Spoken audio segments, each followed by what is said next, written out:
अस्सलाम वालेकुम नाजरीन, मैं Asad Abbas Bhatt advocate high court program कानून क्या कहता है के साथ हाजिर खिदमत हूँ।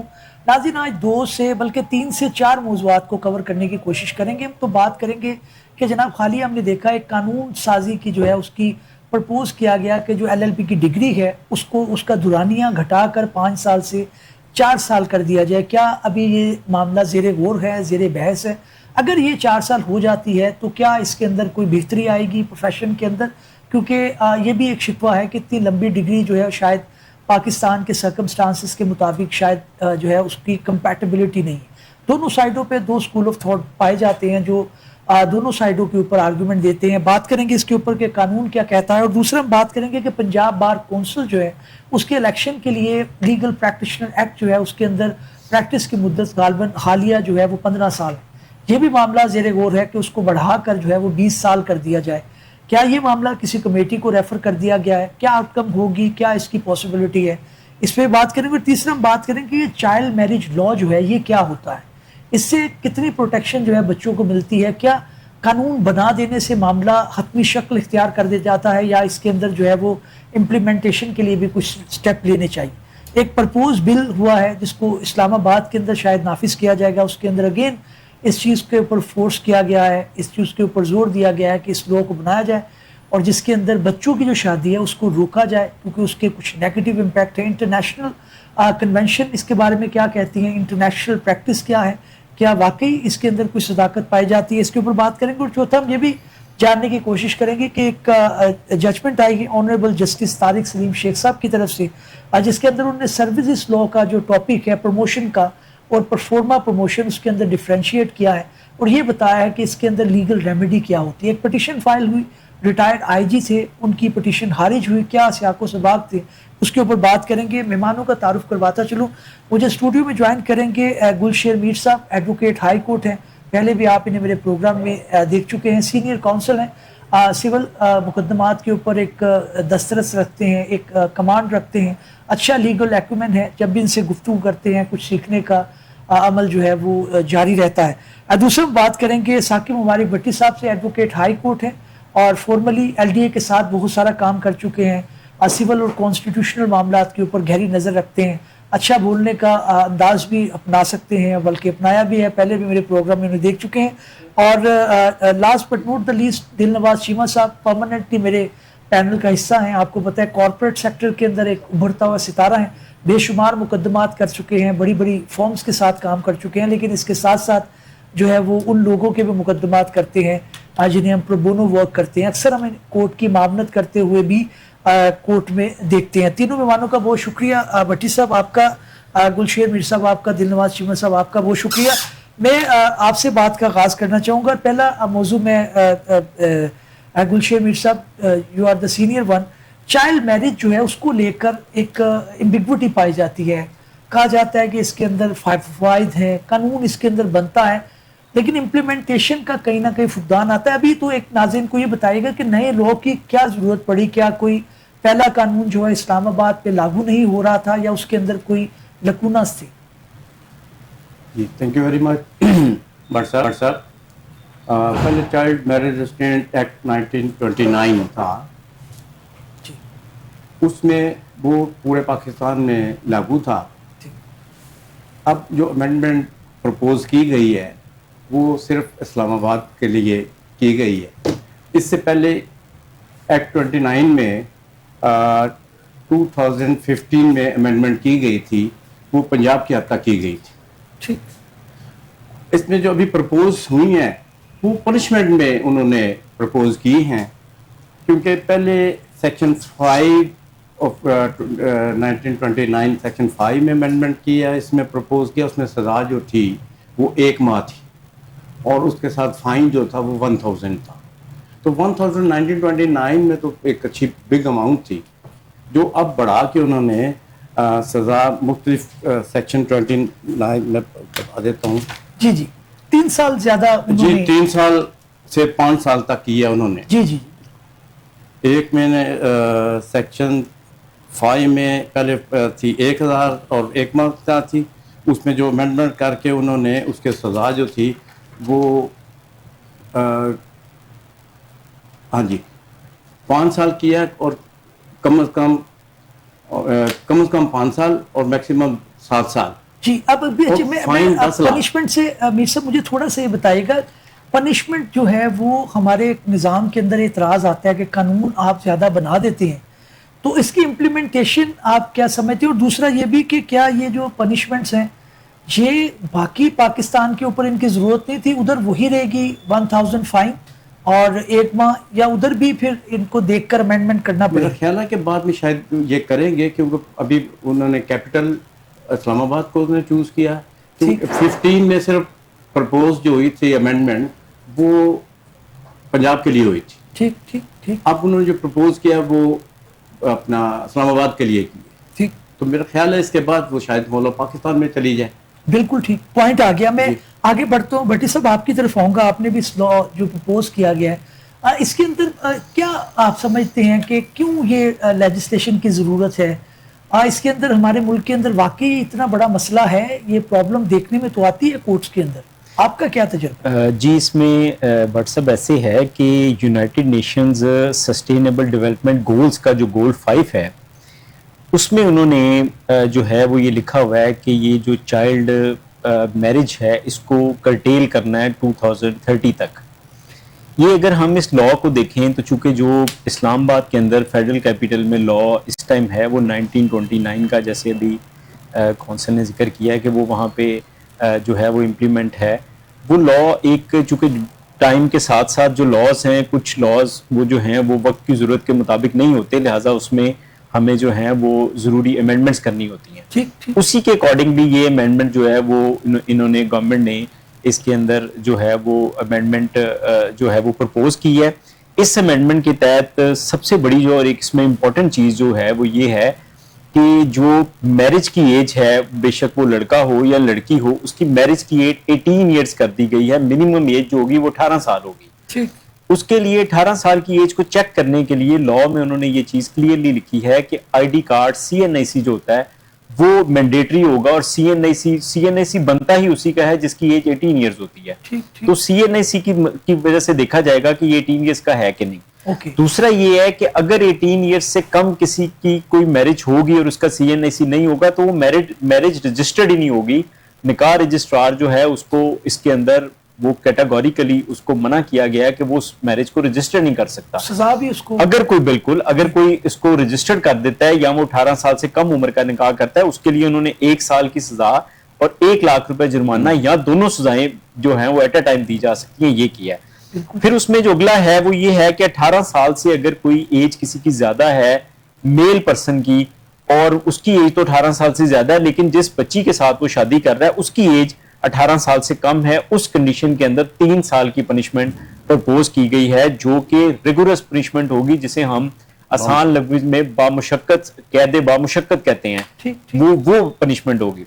फिर इसमें तीसरा जो उन्होंने इसमें प्रपोज किया अमेंडमेंट के अंदर वो ये है कि जो परसुएट करता है, जो तरगीब देता है इसकी कि भी इसकी शादी कर दी जाए, ये छोटी है, बच्ची छोटी है या बच्चा छोटा है, जो इस एक्ट में मुलव्वस होता है या फोर्सफुली जबरदस्ती उसकी कोई शादी करवाता है, इस तरह करता है, तो उसकी सजा उन्होंने 5 साल रखी है और 1 मिलियन 10 लाख रुपए उसका जुर्माना या दोनों सजाएं भी दी जा सकती हैं। ठीक फिर इसमें एक उन्होंने नई कैटेगरी जो है वो ये है कि अगर कोई जो बच्चा है जिसकी 18 साल से एज कम है, नाबालिग है, उसको कोई लेके आता है इसके लिए या उसमें कोई मदद करता है लेके आने में या और इस तरह का कोई जरिया बनता है, उसके लिए भी उन्होंने सजा प्रपोज की है, वो 3 साल की सजा है। ऑलराइट फिर वालदैन के लिए सबसे इंपॉर्टेंट ये है कि शायद जो पुराना एक्ट था उसमें वालदैन के लिए कोई पनिशमेंट नहीं थी, इसमें उन्होंने पेरेंट्स के लिए भी पनिशमेंट रखी है कि अगर कोई पेरेंट्स जो हैं वो अपने बच्चों की छोटी एज में शादी करवा देते हैं, 18 ईयर्स से कम करवाते हैं, उनके लिए भी 3 साल जो है वो इसकी पनिशमेंट है और उनको फाइन है या दोनों भी उनको दी जा सकती हैं।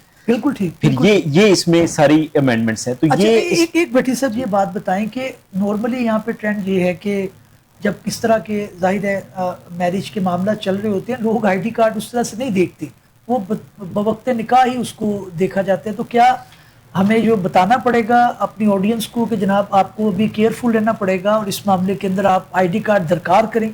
जी बिल्कुल, इसमें इस तरह है कि अगर ये लॉ, चूंकि तो अभी तो ये फेडरल कैपिटल इस्लामाबाद की हद तक है, इसको पंजाब भी अगर अडॉप्ट कर लेता है और अपनी लॉ में अमेंडमेंट कर लेता है तो उसमें बिल्कुल हमें लोगों को एजुकेट भी करना पड़ेगा कि देखें, जैसे मैंने अभी आपको गुजारिश की है कि पेरेंट्स के लिए भी इसमें जो है वो उन्होंने पनिशमेंट रख दी है। फिर इसमें जो देखें, एक मैरिज के अंदर जो मेन जो होते हैं स्टेक होल्डर्स वो एक पेरेंट्स होते हैं, चूंकि वो उसके गार्डियन भी होते हैं, और दूसरे जो हैं वो जो निकाह रजिस्ट्रार होता है वो होता है, और तीसरी वो जो पार्टी है जिसके ग्रूम और ब्राइड है वो होते हैं। इसलिए उन्होंने वो जो मेन स्टेक होल्डर्स हैं उनके लिए इसमें पनिशमेंट रख दी है। इसलिए उनको ग्रूम अब करना पड़ेगा हमें। अब हमें थ्रू सोशल मीडिया और थ्रू डिफरेंट प्लेटफॉर्म्स ये है, अब आपने बड़ा अच्छा ये किया है कि इसको इस प्रोग्राम में इस टॉपिक को रखा है। ये बड़ा इंपॉर्टेंट टॉपिक है ताकि अवेयरनेस दी जा सके लोगों को, और ये साइमल्टेनियसली सबको अवेयरनेस होनी चाहिए कि ये अब हमने 18 साल से कम उम्र बच्चे की या बच्ची की शादी नहीं करनी। पॉइंट आ गया। मैं वापस आपकी तरफ आऊँगा अचीमा साहब, बहुत शुक्रिया आपके टाइम का भी।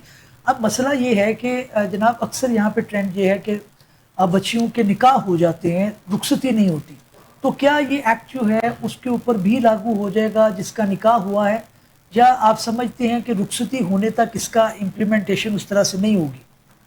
बट साहब असल में इस लॉ के सिलसिले में एक और एस्पेक्ट इसका डिस्कस करना बहुत ज़रूरी है, वो ये है कि इसकी आइनी हैसियत क्या है, ये आइनी तौर पे बरकरार रह सकेगा कि नहीं। हमारे आइन में जो इस्लामिक इंजंक्शंस हैं, इस्लाम के जो असूल हैं, उसके खिलाफ वर्जी में कोई कानून नहीं बनाया जा सकता। ठीक, ये एक चैलेंज है या ये एक ऑब्स्टिकल है जो इस लॉ को या इस तरह के किसी भी लॉ को क्रॉस करना पड़ेगा। अब तो ये इस्लामिक आइडियोलॉजी कौंसिल जाएगी वो इसमें? दो सूरतें होती हैं।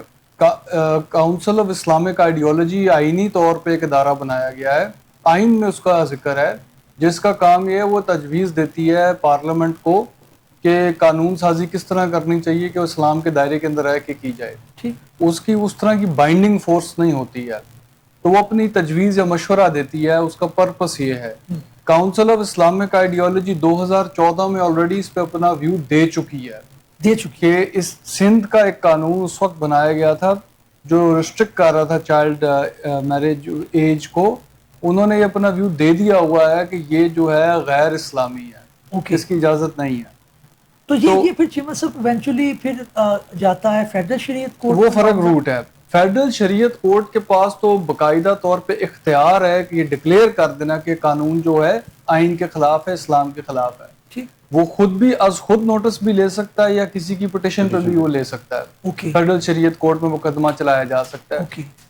तो काउंसिल ऑफ इस्लामिक आइडियोलॉजी का जो अपना व्यू है या उसको फतवा कह लें आप, जो मौजूद है, उसकी वजह से बराह रास्त तो ये कानून शायद जिस पे असर नहीं पड़ेगा, लेकिन उसकी बुनियाद को उस पर बुनियाद रख के इसको चैलेंज जरूर किया जा सकता है, क्योंकि जाहिर एक बॉडी है, एक आईनी बॉडी है जिसने अपना इस पे अपना व्यू दिया हुआ है। अच्छा, इस्लामिक आइडियोलॉजी का आपने जिक्र किया, इसका किन लोगों पर ये मुश्तमिल होती है? ये अरकान असम्बली होते हैं या इसमें कोई स्कॉलर्स होते हैं? स्कॉलर्स होते हैं, उलमा, और उसके अंदर पूरी डिटेल्स हैं। हर स्कूल ऑफ थॉट की उसके अंदर शमूलियत लाजम है, और उसको उसका तरीक़ेकार आइन में ही दिया हुआ है कि उसकी कॉम्पोजिशन किस तरह बनाई जाएगी। तो एक अलग बॉडी है, उसका फंक्शन कर रही है, लेकिन बात यह है कि इसका अभी ये देखना होगा कि जो गुंजाइश को इस तरह की निकाली जा सकती है कि जो इस्लामिक प्रिंसिपल्स हैं और जो इस्लामिक सेटल्ड, आखिर वो भी तो कानून है, क्योंकि हम एक कानूनी डिस्कशन कर रहे हैं, तो इस्लामिक लॉ भी लॉ है। तो इस्लामिक लॉ के जो प्रिंसिपल्स हैं उसको डराइव करने के, उसकी तशरीह करने के मौजूद हैं, सेटल्ड हैं, उसके ऊपर इतनी लंबी चौड़ी बहस की गुंजाइश नहीं है। तो हमें देखना होगा, और ज़ाहिर है हम क्वालिफाइड भी नहीं है, तो जो लोग क्वालिफाइड हैं इस्लामिक लॉ में, फिक्र को समझते हैं, इस्लामिक प्रिंसिपल्स को समझते हैं, वो इसके ऊपर अपनी राय दे सकते हैं। और हमारे मुल्क में क्योंकि अदारे पहले से मौजूद हैं, आईनी अदारे हैं, काउंसिल ऑफ इस्लामिक आइडियोलॉजी है, फेडरल शरीयत कोर्ट है, तो मैं समझता हूँ कि ये अगर मरहला क्रॉस कर पाएगा कानून, या मेरे हिसाब से तो काफ़ी सीरियस चैलेंज है इसके सामने। पॉइंट आ गया, कर जाएगा तो फिर उसके बाद इसकी अमल के ऊपर डिस्कशन होगी। पॉइंट आ गया चीमा साहब। मीर साहब आपने पॉइंट सुना, अगर चैलेंज को ये मान लिया जाए कि इसने जहाँ से गुजरना है, तो सवाल ये है कि 1929 का जो एक्ट है, जो पूरे फेडरल सतह के ऊपर है, क्या वो ये टेस्ट अबूर कर चुका है? अगर नहीं कर चुका तो उसका आप क्या समझते हैं कि फिर किस तरह मामला चलेगा? क्योंकि जाहिर है उस टाइम भी इस्लामिक आइडियोलॉजी काउंसिल ने इस लॉ को जो है परखा होगा। 1929 में जो एक्ट बना था, which was adopted by Pakistan, और पाकिस्तान में आज तक वही कानून चल रहा था। तो उसमें अभी तक जो एक अमेंडमेंट की वो 2015 में अमेंडमेंट आई थी, ठीक, वो भी पनिशमेंट में एनहांसमेंट थी। अब 16 से एज 18 कर दी जी। वो भी मैं ये समझता हूँ कि ये इसलिए की गई है कि आपने कंपैटिबल करना है इंटरनेशनल ऑर्गेनाइजेशन जो हैं, ठीक, जो इस वक्त डेवलप कंट्रीज़ हैं, उनके साथ आपको मिलना है और उसके मुताबिक आपको करना पड़ेगा ही। ठीक, ठीक, और जो नई नई रिसर्चेज हैं उसके साथ जो चीज़ें नई डेवलप हुई हैं तो आपको इत्तेहाद करना पड़ेगा। ठीक, ठीक, ठीक है, क्योंकि इसमें आके फिर एक बच्ची है, उसकी शादी 16 साल की उम्र में हो जाती है और उसे वो पढ़ना चाहती है, ठीक है, उसे पढ़ने का चांस नहीं मिल रहा, उसकी शादी 16 साल की उम्र में होगी, उसके साथ की बच्चियां पढ़ के डॉक्टर बन रही हैं, इंजीनियर बन रही हैं, पायलट बन रही हैं, ठीक, लेकिन वो बच्चे पाल रही है। ठीक है, तो ठीक, वो जो फंडामेंटल राइट है हर ह्यूमन बीइंग का, तो उसे भी देखना है। ठीक, ठीक, तो इंटरनेशनल ऑर्गेनाइजेशन जो है यूएन जो कर रही है वो उसी चीज़ पे कर रही है और आपको इसके साथ मिलकर कुछ नई चीज़ डेवलप करनी पड़ेगी। ठीक, पढ़नी पड़ेगी, पॉइंट आ गया जी। साकिब मैं आपकी तरफ बढ़ूंगा। एक मीर साहब का भी व्यू आ गया, चीमा साहब ने भी बात की। अब ये है कि एक इक्विलिब्रियम जो है जिसे बैलेंस हम कहते हैं वो शायद मेंटेन करना पड़े। एक तरफ इंटरनेशनल जो है स्टैंडर्ड्स वो भी है, हमारा अपना भी कुछ एक्सपीरियंस एज ए नेशन है और फिर एक इस्लामिक पॉइंट ऑफ व्यू भी है। तो आप समझते हैं कि इसके अंदर एक बैलेंस करके चीज़ को किया जा सकता है? जी, इसमें आपने बिल्कुल ठीक कहा है। हमने देखिए, हमें चूँकि हम ग्लोबल विलेज में रह रहे हैं और हमें यूनाइटेड नेशंस चूँकि है वो भी हम उसको भी हमने देखना है कि जो उनका एक है प्रोग्राम कि उन्होंने 2030 तक, जैसे मैंने पहले जिक्र किया कि उन्होंने ये पूरी दुनिया में इम्प्लीमेंट करना चाह रहे हैं वो कि इसको जो मिनिमम एज है इसको 18 ईयर्स किया जाए। दूसरा, हमने जो एक लॉ बनने जा रहा है उसको भी देखना है। फिर अगर ये जैसे कि अभी मीर साहब ने कहा और उन्होंने जिक्र किया दूसरे दोस्त ने भी कि ये जो है इस्लामिक आइडियोलॉजी को इस चीज़ को देखना है, तो फिर ये हमें चाहिए ये कि अगर इस टाइम ये लॉ बनने जा रहा है तो उसको इस्लामिक आइडियोलॉजी की नज़र से भी देखना चाहिए और देख के इसमें कोई एक हमें कंसेंसस करके जो है वो करना चाहिए, क्योंकि अल्टीमेटली जो इसका सब्जेक्ट है वो हमारी बच्चियां हैं जिनकी बेहतरी के लिए ये कानून बनाया जा रहा है, या इसमें जो वक्त की ज़रूरत है कि इसके अंदर जो है हमें चेंज करनी चाहिए, क्योंकि 16 इयर्स एक बड़ी एक टेंडर एज है जिसमें कि नॉर्मली हमने देखा है कि पाकिस्तान में बच्चियां मैट्रिक में या 9th में होती हैं तो उनकी एज 16 इयर्स होती है। तो अगर वो एक मेच्योरिटी के लेवल के हिसाब से भी देखा जाए तो वो भी, और मेडिकली भी अगर देखा जाए तो वो भी थोड़ा सा उनके लिए एक 18 इयर्स तक मेच्योर होना, मैं समझता हूँ कि वो एक ज़रूरी चीज़ है। तो इस पे सब स्टेक होल्डर्स को इस पे मिल के बैठ के इस पे काम करना चाहिए और कंसेंसस के साथ जो भी नया लॉ बने वो बनना चाहिए। बिल्कुल ठीक है। अच्छा, वैसे आप कुछ कहना चाह रहे हैं? नहीं जी नाज़िर, आपने देखा है कि हमारे जो पैनल ने है दोनों साइडों के ऊपर आर्गूमेंट दिए। अब ये हुकूमत वक्त का जो है फ़र्ज़ बनता है कि वो सारे स्टेक होल्डर को जो है ऑन बोर्ड लेकर एक ऐसा कानून मरतब करे जिसके अंदर इंटरनेशनल स्टैंडर्ड्स की भी सेटिस्फैक्टरी जो है वो परफॉर्मेंस हो जाए और हमारा जो लोकल एक्सपीरियंस है या हमारा जो इस्लामिक पॉइंट ऑफ व्यू है उसकी भी जो है वो तसल्ली की जाए ताकि इसके अंदर कोई इबहम ना हो और इम्प्लीमेंटेशन प्रॉपर तरीके से की जा सके। दूसरे मौजू की तरफ बढ़ता हूँ कि LLB का दुरानिया जो है, पहले जिसे हम जो लॉ का हमारा डिग्री है उसको 5 साल कर दिया गया, या किसी ज़माने में सुनने में आता है कि 2 साल था, फिर हमने जब किया तो ये 3 साल का था। अब ये सुना जा रहा है कि इसको 4 साल के लिए किया जा रहा है। क्या फ़वाइद होंगे? क्या हम इतने सालों में ये भी समझने से कासिर हैं कि डिग्री का दुरानिया कितना होना चाहिए? एक रश बढ़ चुका है हमारे प्रोफेशन के अंदर और इतराज़ात जो हैं वो लिटिगेंट्स के बेशुमार हैं, इल्तबा बेशुमार है, उस पर तो हम आए दिन बात करते रहते हैं। लेकिन क्या 4 साल डिग्री करने से कोई बेहतरी होगी, या स्टूडेंट्स को फ़ायदा होगा, या हमारे प्रोफेशन को फ़ायदा होगा, या आम लिटिगेंट को फ़ायदा होगा? चीमा साहब, आपसे मैं पहले पॉइंट ऑफ व्यू लेना चाहूँगा। क्या समझते हैं आपके, ये आपके सामने है, अभी इंटरनेशनल भी एक डिग्री अवेलेबल है, आपने 5 साल की, क्या समरात उस तरह से नहीं आ सके, देर हो रही है, क्या समझते हैं? जी, मैं समझता हूँ भट्ट साहब के एजुकेशन जो है ना, खासकर जो हायर एजुकेशन जिसको हम कहते हैं आफ्टर स्कूल, मेरे ओपिनियन में तो ये पहले ही बहुत ज़्यादा लंबी इसकी मुद्दत हो गई है। 5 साल इट्स टू मच। अच्छा, मैं तो समझता हूँ 3 साल से ऊपर भी ज़्यादा है। उसकी वजह ये है, और मैं तो इसके भी हक में हूँ कि इससे कम भी हो तो कोई हर्ज नहीं। अच्छा, बहुत सारे प्रैक्टिसिंग लॉयर्स, मेरे सारे दोस्त, आप भी यहाँ पे मौजूद हैं, मेरे ख्याल मेरे साथ इत्तेफाक करेंगे इस बात में कि बहुत सारी लर्निंग जो आपकी है वो प्रोफेशन ज्वाइन करने के बाद ही होती है। ठीक। एजुकेशनल इंस्टीट्यूशंस के अंदर जो आपकी लर्निंग है वो बहुत थियोरेटिकल लेवल पे है, या तो इसकी जो नेचर है डिग्री की बदलें, प्रैक्टिकल स्किल्स इसके अंदर शामिल करें और ब्रिज करें गैप को, कि जो आपने काम करना है उसकी आपको प्रैक्टिकल हैंड्स ऑन ट्रेनिंग देना शुरू करें, तो फिर तो उसका कोई फायदा हो सकता है। अगर वो नहीं सूरत होगी और इसी तरह चलेगा जैसे अब चल रहा है, थियोरेटिकल है, ऐसे पेपर्स हैं, एग्जाम में वही सवाल हैं, केस लॉस की इंटरप्रिटेशन वगैरह हैं, तो ये प्रैक्टिकल एक्सपीरियंस की तरफ आपको नहीं लेके जा, स्किल्स नहीं आपके डेवलप हो रहे। ओके। तो ये जितना आप लंबा करते चले जाएंगे मेरे हिसाब से, तो आप उतना उसको जो जिसने कल को एडवोकेट बनना है उसकी आप जो ट्रेनिंग है उसको डिले कर रहे हैं, मेरा तो ये ख्याल है। ठीक ठीक। तो उसको जितना छोटा कर सकते हैं उतना छोटा करना चाहिए। और देखें, इसमें एक और चीज भी डिस्कस करनी पड़ेगी, आखिर ये कारोबार है, ये अच्छी लगे बात या बुरी लगे, ये कोई भी जो इंस्टीट्यूशन है, ये इंस्टीट्यूशंस जो हैं ये जो अल्लाह के नाम पे तो नहीं दे रहे ना education, they are charging money. So we have to understand कि जितना लंबा होता चला जाता है उतना ज्यादा बिजनेस मॉडल में बेनिफिशियल होता है। तो इस वजह से भी मैं समझता हूँ कि इस चीज को जरा देखना चाहिए कि देखें, आप जो जिस बंदे ने प्रोफेशन में आना है, जाहिर है उनके ऊपर बड़ी कंपल्शंस होती हैं, उन्हें अर्न करना होता है। पहले बहुत प्रॉब्लम्स हमारे प्रोफेशन में यंगस्टर्स के लिए अर्न करने में बहुत इश्यूज होते हैं। तो आप उसको पहले मतलब 5 साल पे कर दिया आपने, अब देखे ना 5 साल वो पहले पढ़ता रहेगा, फिर आप पैसे भी उसने साथ साथ देने हैं, फीसें भी देनी है, उसके बाद उसने प्रोफेशन। लेकिन जी मतलब एक दूसरी साइड पे जो आर्गुमेंट ये है कि बड़ा सहल बना दिया गया डिग्री को, हर बंदा उसके अंदर वो कहता है कि ये एक रेज्यूडरी डिग्री है। अक्सर कहा जाता है कि जी आप वकील तो हैं लेकिन आप काम क्या करती हैं, ये बात जो है वो गालबन जो है मजाक के तौर पे की जाती है, लेकिन हकीकत यही है कि इसको लोगों ने रेज्यूडरी तौर पे भी किया और उसके अंदर फिर रश पड़ा, उसके अंदर जो है वो स्टैंडर्ड कंप्रोमाइजेस हुए।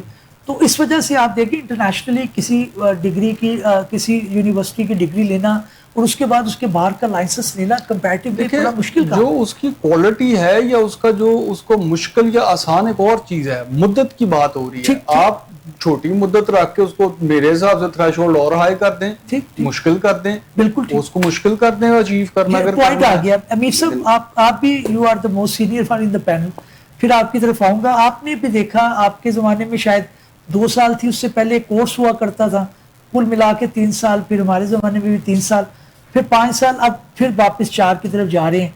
लिटिगेंट्स के तो मसाइल वहीं पे हैं। चीमा साहब फिर सही लगते हैं इस बात के अंदर कि वो कहते हैं कि आपने दुरानियां बढ़ा दिया, उसकी क्वालिटी के ऊपर तो काम नहीं हो रहा। ये भी एक शिकवा आ रहा है कि इतनी लंबी डिग्री के बाद जब स्टूडेंट से इंटरेक्ट करते हैं तो कहते हैं कि जी 3 साल के बाद आगे चीज़ें क्लियर नहीं है कि क्या पढ़ना है क्या करना है, वो टाइम गुजारें। इट्स वेरी अनफॉर्चुनेट कि हम इतने सालों में ये डिटर्मिन ही नहीं कर पाए हमने करना क्या है। ठीक। मैं वो जो 2 साल था LLB, मैं उसका स्टूडेंट था। ठीक ठीक। अब 2 साल लॉ पढ़ के, लॉ वही है जितने पेपर की तादाद, हर छोटे छोटे एक्ट का भी एक पेपर बना दें, उससे आप 10 साल पे भी लेके जा सकते हैं जी, लेकिन वो यूजलेस। तो मेरा ख्याल था कि 2 साल बेहतर था और 2 साल के बाद 1 साल का जो इंटर्नशिप था, ठीक। असल खराबी पैदा ये हुई, 2 साल तो ठीक था लेकिन उसके बाद प्रॉपर ट्रेनिंग नहीं थी। ओके। जिसकी वजह से आपने जो फरमाया कि जी मजाक बन गया था, क्या काम करते हैं। ठीक ठीक। उसके बाद हमारे बार काउंसिल्स थी, उनका जो सिस्टम था वो इतना अच्छा और डेवलप नहीं था, जिसकी वजह से ये चीज़ें मजाक बनी। ठीक ठीक। तो आज भी अगर 4 साल 5 साल तो वैसे ही उन्होंने सत्यानाश कर दिया सिस्टम का, तो उसमें बच्चों को बिल्कुल ही बर्बाद कर दिया कि वो जो बच्चे ने 3 साल के बाद प्रोफेशन में अपने अर्निंग हैंड हो जाना था वो 7 साल के बाद हो रहा था। बिल्कुल ठीक, बिल्कुल ठीक है। ठीक है, तो अब 2 साल करे, मैक्सिमम 3 साल कर, क्योंकि 1 साल फिर इंटर्नशिप करनी है उसने आप बार काउंसिल। ठीक। तो बार काउंसिल के स्टैंडर्ड को, उसके एंट्री एग्जाम को, उसके सिस्टम को उससे बेहतर किया जा सकता है। तो मेरा ख्याल है कि 4 भी ज्यादा है, इससे 3 साल ही होना चाहिए। 3 साल ही होना चाहिए। साकिब, आप भी कंपैरेटिवली आपने भी देखा, आप भी क्लास फेलो थे हमारे, तो ठीक आए लोग, जो प्रैक्टिस में आना चाहते थे वो आए, जो नहीं आना चाहते थे उनकी अपनी स्वाबदी थी। लेकिन दुरानिये की वजह से ये नहीं था कि कम दुरानियाँ है तो शायद इस वजह से क्वालिटी कंप्रोमाइज़ है।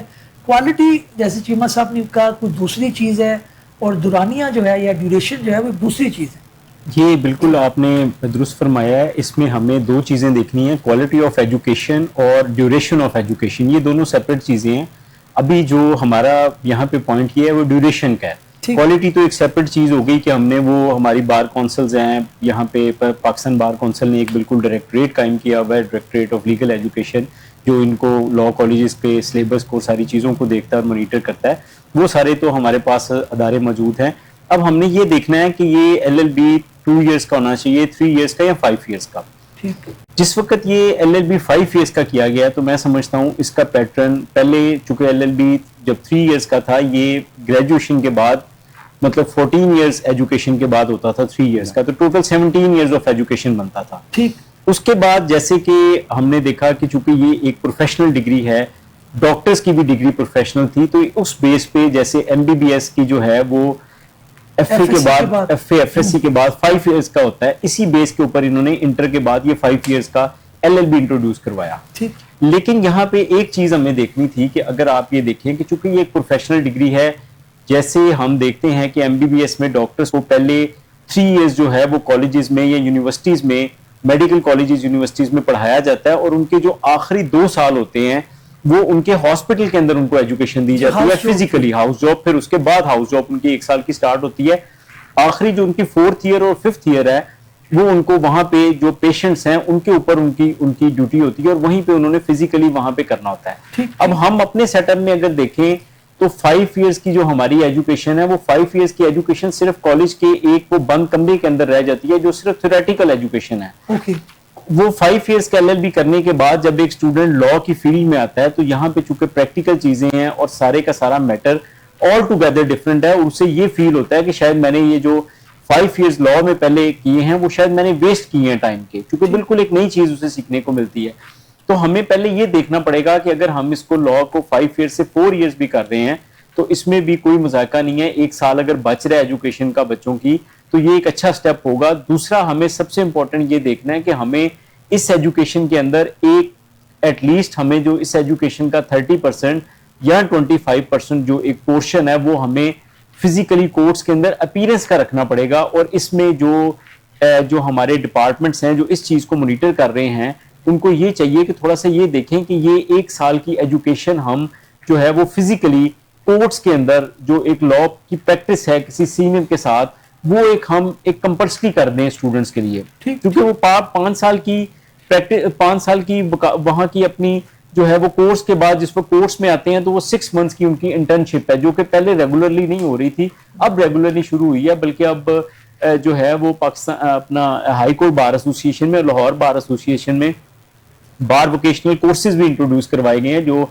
एक बड़े अच्छे हमारे टीचर भी हैं, एक लॉ कॉलेज के ज़िशान अहमद मलिक साहब, वो इसको बड़ा जो है वो कर रहे हैं, वो अहमद क्यूम साहब कर रहे हैं, वो इस चीज को बड़ा देख रहे हैं। और इस चीज को ये चीज हमें देखनी चाहिए, और भी इसको हमें इसका जो है वो इसका दायरा भी थोड़ा बढ़ाना चाहिए और इसको मैंडेटरी करना चाहिए कि हमें इवन के हमें ये नहीं कि ये जो नए आने वाले स्टूडेंट्स हैं उनके लिए, ये जो लॉयर्स हैं हमें उनके लिए भी ये करना चाहिए कि ये जो बार वोकेशनल कोर्सेज हैं और अप टू डेट जो लॉ के मुतालिक हमारे कोर्सेज हैं और हमारे सेमिनार्स हैं, ये रेगुलर बेसिस पे बार काउंसिल्स को और बार एसोसिएशंस को करवाने चाहिए। और मेरा ख्याल उनका ये प्राइमरी जो है वो पर्पस ये होना चाहिए कि एक अच्छी एजुकेशन जो है वो लॉयर्स को देनी। बिल्कुल ठीक है चीफ साहब। अब मैं थोड़ा सा क्वालिटी की तरफ आना चाहूँगा। रश बड़ा बढ़ गया है, हमें पॉलिसी क्लियर नहीं है।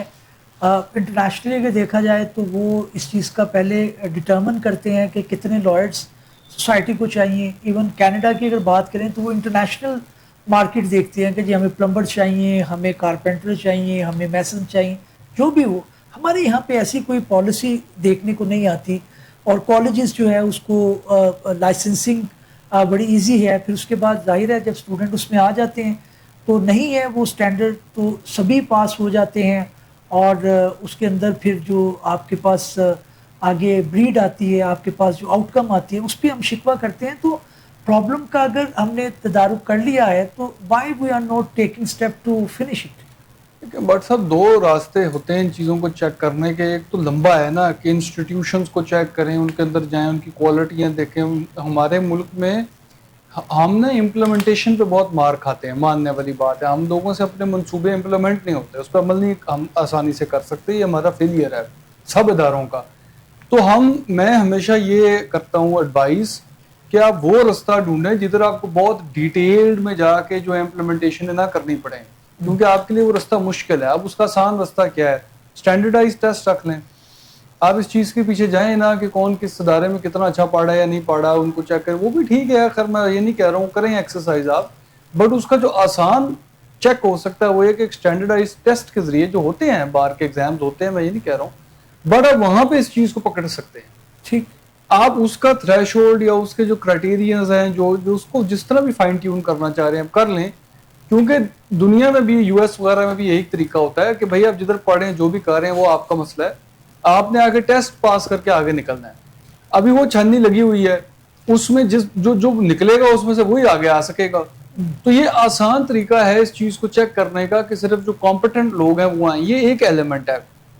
दूसरा एलिमेंट इसका ये है, बहुत सारे लोग जिस तरह आपने कहा उसकी प्रोविजंस भी हमारे बार काउंसिल के एक्ट में मौजूद है, लेकिन अमल वही बात नहीं होता उसमें कि जो लोग प्रैक्टिसिंग लॉयर्स नहीं रहे, लाइसेंस ले लिया किसी जमाने में लेकिन कभी अदालत का रुख ही नहीं किया उसके बाद, ठीक, अब ऐसे लोगों के पास लाइसेंस होना तो नहीं ना चाहिए असूलन। तो ठीक, ठीक, अगर वो कोई और काम कर रहे हैं या उनकी कोई और फुल टाइम प्रोफेशन है तो उसके फिर तो दिस इज नॉट राइट, अगर आप इसको प्योर रखना चाह रहे हैं इस प्रोफेशन। पॉइंट आया मीर साहब, हमें कैसे, ये तो बड़ा आसान है, पता चले एक वकील साहब जो है उनके कितने केस सिविल कोर्ट में, कितने जिला कचहरी में, कितने ट्रिब्यूनल्स में हैं। अब तो जाहिर है टेक्नोलॉजी कहाँ पहुँच गई है। हाई कोर्ट के अंदर तो आपकी लिस्ट भी आ जाती है अगर देखना चाहेंगे कितने केसेस हैं।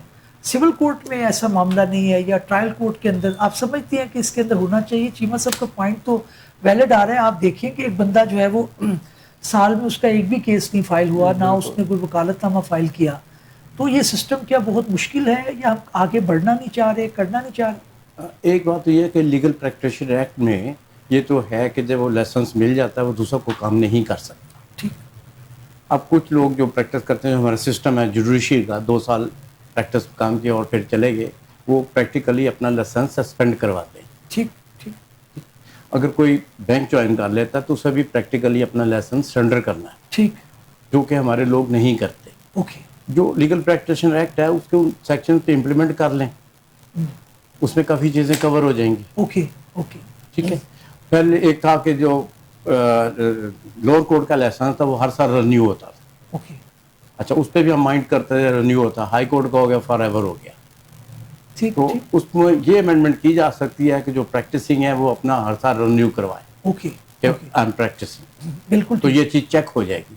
बिल्कुल ठीक है, अच्छा ठीक पॉइंट है। हाँ जी, ये वो इस तरह चेक हो जाएगी। अदरवाइज वकालत नंबर चेक करें, एक के पास 10 केस है, एक के पास महीने में एक मैं केस है। समझ, सॉरी इंटरप्ट कर रहा हूँ, आपकी बात बिल्कुल ठीक है। इसका बड़ा आसान है, अब तो हमारे पास डिजिटल है ना कि आपके कितने केस हैं। ठीक, हाई कोर्ट में तो लिस्ट निकल आती जी, है, हाई कोर्ट लिस्ट निकल आई, तो दूसरा जो हर साल रिन्यू वाली बात आ जाएगी वो क्लियर हो जाएगा। बिल्कुल ठीक है। मैं साकिब आपकी तरफ बढ़ूंगा, आपका भी ट्रायल का बड़ा एक्सपीरियंस है, पता लग जाता है एक लॉयर का कि वो जब आपको रेगुलरली आपका इंटरेक्शन हो रहा होता है, कि मीर साहब के साथ मेरा हाल है, रोज़ की मुलाकात है आपसे भी, चीमा साहब से भी, तो जो लोग नहीं कर रहे क्योंकि उसकी वजह से एक काफ़ी ज़्यादा जो है वो इफेक्ट आ रहा है प्रोफेशन के ऊपर, तो इसके अंदर बार काउंसिल्स को लेना चाहिए स्टेप, या वो सियासत की नज़र हो जाता है मामला? देखें, ये अनफॉर्चुनेटली आपने जो सेकंड बात की है कि ये मामला सियासत की नज़र हो जाता है, मैं तो इसमें यही कहूँगा कि शायद हमारा ये सारा एक जो सिस्टम है ये पॉलिटिक्स की नज़र हो जाता है किसी न किसी जगह पे आके। अदरवाइज़ जैसे हाई कोर्ट में एक सिस्टम है कि हमारा एक सीसी नंबर होता है और हमारे सारे केसेस उस सीसी नंबर्स में होते हैं, हमारी लिस्ट निकले तो उससे सारे केसेस का पता चल जाता है कि किसी लॉयर के कितने केसेस आज तक उसने किए हैं। ठीक, यही सेम अगर सिस्टम नीचे सिविल कोर्ट्स के अंदर, डिस्ट्रिक्ट कोर्ट्स के अंदर इंट्रोड्यूस करवा दिया जाए, जो कि डिस्ट्रिक्ट जुडिशरी का वहाँ पे एक सिस्टम CRMS सिस्टम जिसे कहते हैं, केस मैनेजमेंट सिस्टम, वो ऑलरेडी चल रहा है, जिसके अंदर सारे केसेस जो होते हैं वो ऑनलाइन चेक भी किए जा सकते हैं। अगर उसी के अंदर थोड़ा सा स्टेक होल्डर्स बैठ के, बार काउंसिल्स जो है वो हाई कोर्ट के साथ बैठ के इस पर कोई थोड़ा सा वर्कआउट करके उसी के अंदर कुछ ऐसा सिस्टम थोड़ा सा उसको अपडेट कर लिया जाए, चूँकि वो PITB जो है वो पंजाब इंफॉर्मेशन टेक्नोलॉजी बोर्ड वाले वो उसको चला रहे हैं, तो उसके अंदर अगर इस तरह सिस्टम कर लिया जाए कि एक लॉयर जो है उसके भी इस तरह एक उसे कंप्यूटराइज कोर्ट नीचे डिस्ट्रिक्ट कोर्ट्स के लिए इशू कर दिया जाए, तो उसके सारे जितने केसेस हैं वहाँ पे सारे केसेस चेक हो जाएंगे। दूसरा जो आपने बात की है, देखिए जो प्रोफेशनल लॉयर्स हैं, चूँकि हम लोग रोज कोर्ट्स में अपीयर होते हैं, वहां पे सारे प्रोफेशनल लॉयर्स एक दूसरे को जानते होते हैं। अनफॉर्चुनेटली पिछले ये लॉयर्स मूवमेंट जिस वक्त 2007 में चली, तो लॉयर्स मूवमेंट के बाद हमने देखा कि एक लॉयर्स जो हैं वो एक नई एक जो है वो एक ऑर्गेनाइज्ड किस्म की जो है वो एक आप कह लें कि एक डायरेक्शन के अंदर वहां पे उभरते हुए नजर आए, और वो हर जो स्टेक होल्डर था और बाकी देखे, उन्होंने ये देखा कि लॉयर्स बन जाना हमारे लिए बड़ा इजी है, चूंकि इनकी न्यूसेंस वैल्यू भी है और ये हमें इस फील्ड में जाना चाहिए। वहां पे अनफॉर्चुनेटली ये हुआ कि जो नॉन प्रोफेशनल कुछ लोग थे या जो प्रॉपर्टी से लिंक करते थे, उन्होंने कुछ लोगों को इसमें हमारी फील्ड के अंदर वो अनफॉर्चुनेटली जो ऐसे डमी कॉलेजेस थे जिनके पास शायद वो इख्तियार भी नहीं था कि वो एजुकेशन दे सकते, और वो करके और अनफॉर्चुनेटली लाइसेंस लेके इस तरीके से वो इस प्रोफेशन के अंदर एंटर हो गए। और ये सारा जो हमारा हम देखते हैं कि जो एक कुछ चीज़ें हमें डिस्टर्ब नज़र आती हैं, ये सारा वही एक जो है वो एक हिस्सा है जो अनफॉर्चुनेटली हमारे सिस्टम के अंदर मौजूद है। उसको हमें चेक एंड बैलेंस करने के लिए हमें थोड़ा सा अपने सिस्टम में चीज़ों को चेंज करना चाहिए, और वक्त की जरूरत भी है कि चीज़ें डिजिटलाइज हों और हर चीज़ जो है वो ब्लैक एंड व्हाइट के अंदर होनी चाहिए। ब्लैक एंड व्हाइट के अंदर। चीमा साहब अगेन मैं आऊँगा, ठीक इन्होंने करना है क्योंकि वो अगला टॉपिक भी है। अब उसके अंदर भी दुरानिये की बात आ रही है कि जो मेंबरान हमारे पंजाब बार काउंसिल के आते हैं, जिन्होंने इस मामले को सारा रेगुलेट करना है, लॉयर्स के लाइसेंस हैं, लोअर कोर्ट के, फिर हाई कोर्ट की, उनके अंदर बड़ा अमल दखल है उनका। उनकी जो प्रैक्टिस की एज है उसको क्वालिफाई करने के लिए अगर वो इलेक्शन लड़ते हैं तो 15 से 20 साल करने की तजवीज़ है। गालिबन कोई कमेटी भी काम कर रही है, फेवर में है कि 20 साल हो जाए, बेहतर हो जाएगा कि फिर अगेन आप। बट सर मैं समझता हूँ कि इनकी मुद्दत से ज़्यादा ज़रूरी है कि जो क्वालिफिकेशंस जिस तरह हम अप्लाई करते हैं ना सुप्रीम कोर्ट के लाइसेंस के लिए, इस तरह की रिक्वायरमेंट्स होनी चाहिए बार के ओहदों के लिए भी। आपकी पेंडेंसी होनी चाहिए, आपकी लिस्ट ऑफ जजमेंट्स होने चाहिए, आपकी इंपॉर्टेंट केसेस होने चाहिए डिसाइडेड, तब आपको एलिजिबिलिटी होनी चाहिए बार के नुमाइंदे बनने की। ठीक। अब ये बड़ा अजीब है ना कि आप खुद बहुत एक्टिव लॉयर नहीं हैं, लेकिन आप जो हाईएस्ट ऑफिसर्स हैं लॉयर्स के उस पर एस्पायर कर रहे हैं और इलेक्ट होके उस पर आप बैठ भी रहे हैं। ठीक। अब आप तो खुद ही वकील नहीं है उस प्योर टेक्निकल सेंस में, तो आपका शोबे के साथ क्या ताल्लुक है? तो ये मैं समझता हूँ बहुत ज़रूरी है। जाहिर है क्योंकि ये बहुत सारे लोगों को शायद सूट ना करे तो इस वक्त रेजिस्टेंस भी और सारा, लेकिन बात तो ये है कि सही चीज़ क्या है। सही चीज़ ये है कि बिल्कुल इनको जो है इनको कंडीशंस होनी चाहिए। बार के जो ऑफिसर्स हैं वो लीडर्स होने चाहिए प्रोफेशन के। बिल्कुल ठीक, बिल्कुल ठीक। दे मस्ट शो कि हम एक्टिव लॉयर्स हैं, हम कोर्ट्स में पेश हो रहे हैं। और एक बात मैं यहाँ पे क्लियर भी कर दूं, बहुत सारे ऐसे भी गुजरे हैं ऑफिस होल्डर्स जिनके पास ये रहे, ऐसे नहीं है होता ही नहीं है। हमारे बहुत सारे दोस्त हैं, ये प्रेशर में नहीं दे रहा। Many of them are good lawyers, active lawyers, अपनी जगह है वो बात, लेकिन we should rule out the possibility जो दूसरी है। पॉइंट आ गया चीमा साहब, पॉइंट आ गया। चीमा साहब बात तो ठीक कर रहे हैं, क्यों नहीं हम देखते ये, हम कोई ज़ात की नज़र हो जाते हैं, कोई फ़िरके की नज़र हो जाते हैं, कोई तल्लुकात की नज़र हो जाते हैं। हम इस मामले में स्ट्रिक्ट क्यों नहीं है कि वोट देंगे तो ऐसी शख्सियत को देंगे? हम इसके कंप्रोमाइज़ करते हैं, फिर हम बाद में भुगतते हैं, और आहिस्ता आहिस्ता करते करते मामला इतनी बिगाड़ की तरफ आ गया कि ठीक होने का कोई सोच भी नहीं सकता कि अगर ये अब इसको कोई बात करे तो ताजुब आता है कि ये क्या बात करें। बात ये है कि अभी जो आपने बात की कि 20 ईयर्स होना चाहिए था, वो नहीं हुआ। मैं तो ये चाहता था ये कम से कम 25 ईयर्स हो। अच्छा, पहली बात। और जिस तरह मेरे फादर दोस्त अपना चीमा साहब ने कहा कि वो प्रोफेशनल जिनका जजमेंट या कई और क्राइटेरिया जिसमें चेक किया जा सकता है जी, उन लोगों को आना चाहिए था जी। लेकिन अब वो बिगाड़ इतना ज़्यादा हो गया कि अब वहाँ पे बार काउंसिल में बैठ के जो मेम्बरान हैं वो इसलिए कुछ नहीं कर पाते कि उन्होंने कल को वोट लेने फिर आना है उधर। ठीक ठीक ठीक। जिनसे उन्होंने वोट लेना है, जिनके वोट से उन्होंने इलेक्ट होकर बार काउंसिल में आना है, वहाँ बार काउंसिल में बैठ के वो उनके खिलाफ कोई काम नहीं कर सकते। नहीं कर सकते, बिल्कुल। इसलिए वो जो लीगल प्रैक्टिशनर एक्ट है वो प्रैक्टिकली तो बिल्कुल ठीक। पॉइंट आ गया आपका। मैं आता हूँ भट्टी साहब, हम क्यों नहीं इम्प्लीमेंट कर रहे? इतना हमने इसको एक कैजुअलनेस नजर आती है, बड़ा इजी गोइंग मोल नजर आता है। लाइसेंस के वक्त भी हमने देखा है कोई अहमद के अलावा, अहमद कयूम के अलावा शायद मेरा नहीं ख्याल कि सीरियसली 1-2 मेंबरान होंगे जिन्होंने किया हो, तो हम लाइसेंस भी इजीली आप कुछ कहना चाह रहे हैं मेरा ख्याल? जी, मैं ये कहना चाह रहा हूँ, कुछ साल पहले, रादर काफ़ी साल पहले, मैं उस वक्त सेक्रेटरी हुआ करते थे, बशीर साहब अल्लाह फौत हो गए वो, मैं उन्हें कहता था आप जो डिग्री है इन्हें चेक क्यों नहीं करवाते? ठीक। उन्होंने कहा वो कैसे चेक करवाएं, पैसे लगते हैं। मैं कहा यार जहाँ पे 8,000 रुपया लाइसेंस लेने के लिए मुख्तलिफ फीस मद में लेते हैं, 500 रुपया डिग्री भी चेक करवा लें, और फिर 15 साल बाद पता चलता है आपको कि फलां बंदे की डिग्री जैली है, और उसको सियासत के तौर पे भी इस्तेमाल किया, सियासत को इस्तेमाल करते हैं। तो अब पहले दिन जिस दिन मैं अप्लाई करता हूँ, मेरे डॉक्यूमेंट उसी दिन चेक क्यों नहीं हो जाते? बिल्कुल ठीक, बिल्कुल ठीक पॉइंट आ गया। वो अगले इतने साल बाद वो बट सब मुख्तसर जवाब दीजिएगा, डिग्री क्यों नहीं चेक करते आप? उस पर भी ताल्लुकात के अंदर आपके मामला देखिए बड़ा ये अनफॉर्चुनेट है। इसमें चाहिए तो ये जब बार काउंसिल में एक मैकेनिज्म मौजूद है और पंजाब बार काउंसिल के जो हमारे मेंबर्स इलेक्ट होते हैं, फिर उसके बाद उसमें वाइस चेयरमैन होते हैं, इवन के चेयरमैन बार काउंसिल जो हैं वो सिटिंग एडवोकेट जनरल होते हैं। बड़ी एक हमारे पास एक ऑर्गेनाइज किस्म का ये एक सिस्टम मौजूद है। लेकिन अनफॉर्चुनेटली यहाँ पे जो हमने पास्ट में देखा तो उसमें कोई इसमें खातिर ख्वाह किस्म की जो एक चेक एंड बैलेंस का सिस्टम था वो नहीं रखा गया। ख़ास तौर पे इशुएंस ऑफ लाइसेंस जो है वो एक बड़ा इम्पॉर्टेंट एक हमारा मैटर है। तो इसमें इस चीज़ को बिल्कुल कैटेगोरिकली देखना चाहिए कि जो इसमें उस वक्त डिग्रीज हैं उनको चेक करना चाहिए, और ये कोई इतनी बड़ी बात नहीं है। आजकल हर कोई भी किसी भी इंस्टीट्यूशन की वेबसाइट मौजूद है, डिजिटलाइज सिस्टम है सारा, आप उसको अगर आप करना चाहें तो, अगर आप नहीं करना चाहें तो वो एक सेपरेट इशू है, लेकिन अगर आप करना चाहें तो वो उसको डिजिटलाइज सिस्टम को करके आप बिल्कुल उसे कर सकते हैं। और ये at the time of issue of licence जो है वो ये सारी चीज़ें चेक होनी चाहिए। उसके बाद के 5-10 साल के बाद जिसकी कि 10 साल की या 20 साल की स्टैंडिंग हो जाए और उसके बाद जाके आप एक्शन लें और कहें कि जी अब वो लॉयर नहीं है और उसकी डिग्रीज फेक थी, जैसे कि आम के साथ भी वो उस शख्स के साथ भी जाती है और वो उस पूरे सिस्टम के साथ जाती है। आप देखें कि 20 साल की वकालत के बाद अगर एक बंदे का लाइसेंस या उसकी कोई डिग्री फेक निकली है तो वो 20 साल में जो प्रैक्टिस करता रहा है और वो जो 20 साल में लोग लिटिगेंट्स उसके साथ जिनके साथ वो मामला करता रहा, वो सारे उनका क्या बनेगा? और एक फिर हमारा ओवरऑल जो हमारे जैसे प्रोफेशनल लॉयर हैं जिनकी पूरी एक बेस इस चीज पे करती है, उनके लिए भी ये बड़ा एक उनकी शोहरत के लिए भी ये बड़ी चीजें इफेक्ट करती हैं। तो ये बिल्कुल ये ऑपरेशन जो है इस किस्म का अबव बोर्ड होना चाहिए।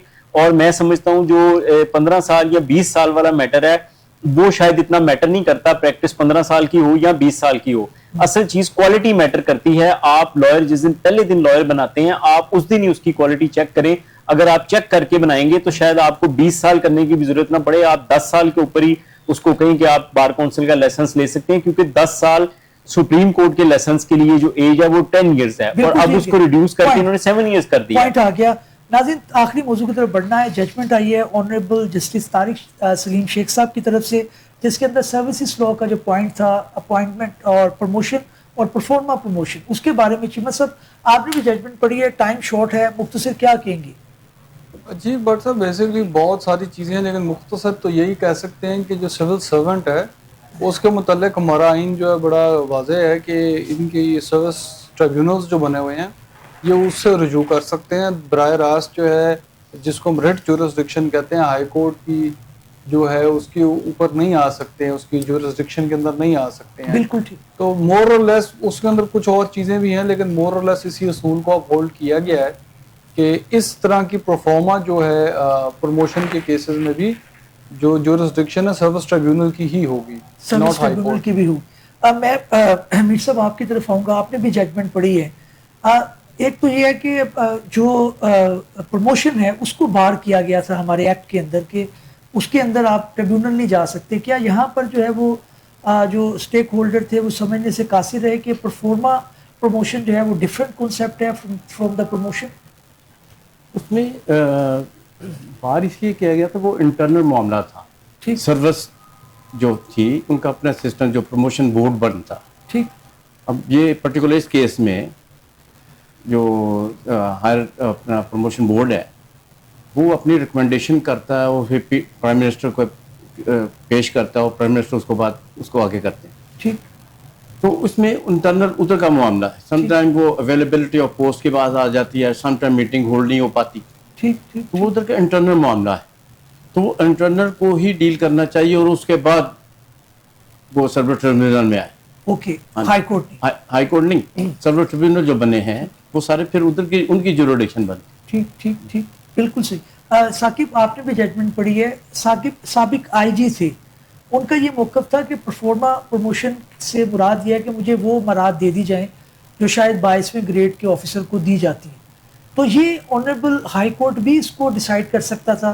क्या आप समझते हैं कि इसमें लॉ क्लियर था? गालिबन 2 जजमेंटों का भी उन्हें हवाला दिया कि पहले, और फिर यह कि आपकी रिप्रेजेंटेशन जब खारिज हुई है डिपार्टमेंट से, तो आप फिर ट्रिब्यूनल में जाते, मामला ठीक था, सही हो गया। देखिए इसमें उस जजमेंट के अंदर जो अभी आई है रिसेंट, उसमें 2025 SCMR 153 का जिक्र किया गया है, जो सुप्रीम कोर्ट ने ऑलरेडी इस पे मैटर को अपहोल्ड किया हुआ है कि आर्टिकल 212 जो है उसके तहत हाई कोर्ट की जो जुरिस्डिक्शन है वो बार है इसके ऊपर, इवन परफॉर्मा प्रमोशन के ऊपर भी। और इसमें जो उनकी रेमेडी बनती है वो सर्विस ट्रिब्यूनल ही है, क्योंकि उन्होंने अपना जो हमने जो उनकी जजमेंट देखी उसमें उनका केस ये था कि वो एक रेलिवेंट टाइम के ऊपर जब वो रिटायर हुए हैं 30/7/2017 को, उनकी रिटायरमेंट के टाइम पे वो 22 ग्रेड के लिए एलिजिबल थे, लेकिन चूंकि उस टाइम के ऊपर दी देन प्राइम मिनिस्टर के की कुछ एंगेजमेंट्स की वजह से जो उनका एक हाई पावर सिलेक्शन बोर्ड होता है जो इनकी 22 ग्रेड के अंदर प्रमोशन करता है, वो अनफॉर्चुनेटली प्रमोशन नहीं कर सका और बोर्ड कॉन्स्टिट्यूट नहीं हो सका। तो उनका केस ये था कि मुझे उस बेस के ऊपर मुझे परफॉर्मा प्रमोशन दी जाए, क्योंकि अब तो वो रिटायर हो गए हैं, उनको जो लेकिन जो पर्क्स हैं वो दिए जाए, पर्क्स दिए जाए। तो उसमें परफॉर्मा प्रमोशन के केस के ऊपर हाई कोर्ट ने इस जजमेंट के अंदर ये अपहेल्ड किया कि ये चूंकि ऑलरेडी इस मैटर के ऊपर हाई कोर्ट ने 2-3 दफा मुख्तलिफ केसेस के अंदर रिलीफ दिया, लेकिन वो चारों केसेस ही हैं वो जो सुप्रीम कोर्ट से चारों जजमेंट सेटिसाइड हो गई और वो रिपोर्टेड जजमेंट्स हुई जो कि बाइंडिंग है हाई कोर्ट के ऊपर भी, सुप्रीम कोर्ट की जजमेंट। लिहाजा उन्हीं जजमेंट्स का रेफरेंस देके इनका किया गया। तो इसमें इनका जो रेलिवेंट जो है वो इनका फॉरम सर्विस ट्रिब्यूनल है, तो अभी भी ये सर्विस ट्रिब्यूनल में अपने रेलिवेंट फॉरम पे जाके तो जो इनका प्रॉपर फॉरम है उस पर अपनी जो अपील है वो दायर कर सकते हैं। नाज़रीन, हमने कोशिश की कि सारे मौज़ूआत को कानूनी और आनी पराए के अंदर डिस्कस करें और दोनों स्कूल ऑफ थॉट जो हैं उसके जो पॉइंट्स हैं वो नाज़रीन के सामने रखें। नाज़रीन, इस चीज़ को तो मानकर ही चलना पड़ता है कि कानून की इन्फॉर्मेशन बहुत ज़रूरी है, क्योंकि हमें नहीं पता चलता कि ज़िंदगी में कब किसी कानूनी पॉइंट की ज़रूरत पड़ जाए। देखते रहिए प्रोग्राम कानून क्या कहता है। अगले जुमे फिर मुलाकात होगी नए मेहमानों और नए कानूनी बात के साथ।